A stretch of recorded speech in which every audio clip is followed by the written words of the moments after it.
Moral Development, Part 4, we're looking at moral dilemmas. Moral dilemmas and values clarification are two strategies activities we are going to look at in this video and the next. Important especially for adolescents, people who are going through Erickson's stage of adolescent development, where they are looking to, and identity stages where they are looking to identify and clarify their values. These two strategies are ways to enhance students' moral reasoning and move them to higher levels. If you want to reason morally, you need practice using moral reasoning skills. This is one of the strategies here. These strategies both enable and allow you to hear the moral reasoning of other students. As well, it allows students to develop their own values or internally validate what they think and believe. So it puts shape to those values that have picked up from society and their own culture. It's a little bit different than telling them what they must value. A moral dilemma, it's a very simple yet powerful strategy. Students are given real-life situations with a dilemma, a decision, or a problem that must be made. The idea is to try to create or come up with a problem or situation that's constructed or related to students' lives, and I'll give you a sense of this. In small group of anywhere from 2 to 5 students, students are given this dilemma, and the job is for them to come to consensus. Now, what they come up with is not that important. The important and valuable part of this is the process, the reasoning that goes along with this. So the answer is not important, the process and reasoning are. As a teacher, when you are doing this, students are given problems. They are in small groups, reasoning, going through, discussing these problems. As teachers, you want to be unobtrusive. Star Trek says the prime directive, if you're a Star Trek fan, is not to disrupt alien cultures. We should not jump in and disrupt what is going on in the group, of course, unless there's something very egregious.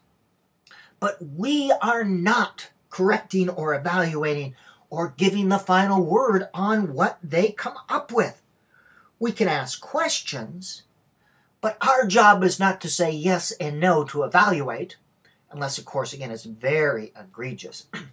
We are not trying to lead them to predetermined choices or responses. This is a form of propaganda when we say you must have these values, of course, within parameters. As we are doing these moral dilemmas and values clarification, of course, we must always keep in mind that we must have respect for all parents' values here. That means there may be some political or other values that we are not in alignment with, that maybe we don't value, but if they're within the parameters, we do not have the right to enforce our values on students. I tend to have a more progressive political agenda and religious agenda, and I would feel very uncomfortable if someone with a more conservative agenda was inflicting their values on my children.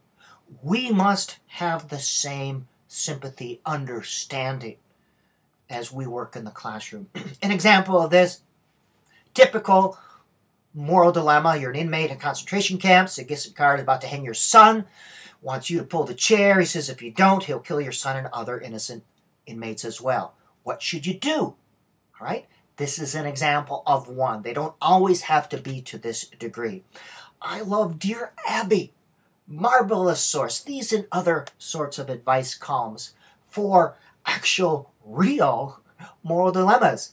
15-year-old girl who babysits for extra money, a babysit for a new family, found a snake in the house. I was scared. I grabbed the knife and chopped off the snake's head, etc., etc. Moral dilemma. What should I do? I give these to students. Sometimes I can give them the answer after, but I don't always need to do this. All right? Marvelous source.